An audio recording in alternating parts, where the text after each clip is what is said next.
Chinese President Xi Jinping will be leaving for a tour of Africa and Middle East in what can be seen as Beijing's attempts to further cement its role as the region's closest and economic and diplomatic allies. Xi will travel to UAE, Senegal, Rwanda, South Africa and Mauritius, where China's economic clout and strategic ambitions are growing by the year.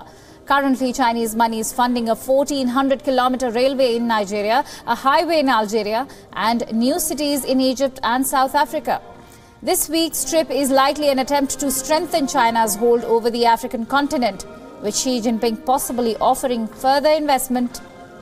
However, with these deals come immense debt for the African nations, and China already owns more than a sixth of Africa's loans. Prime Minister Narendra Modi is also travelling to East Africa at the same time as President Xi. This could be because India and China are aware of the strategic significance of East Africa as an emerging market. And the BRICS summit in South Africa later this month is likely to see a revving up of India's rivalry with China for influence in resource-rich Africa.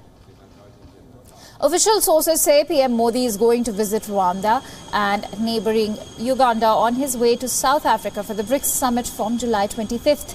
Modi will land in Rwandan capital Kigali a day on or two after President Xi Jinping.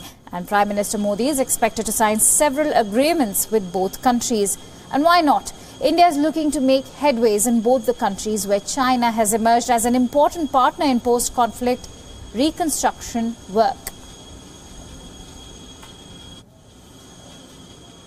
And earlier we spoke to our correspondent in Kampala in Uganda, Isabel Nakirio, on how Uganda sees the visit by leaders of India and China. Listen in to what she had to say.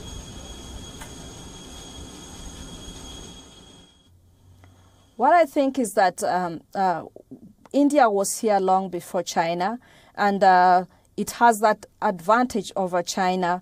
And most of the big companies in Uganda are in Indian companies, though there are several other smaller companies that are here from India. But China just came recently, and it has amassed a lot of wealth here, invested a lot of big infrastructure developments here. It has invested in infrastructures like hydropower dams. It's building the airport in Uganda. It's also building roads and highways.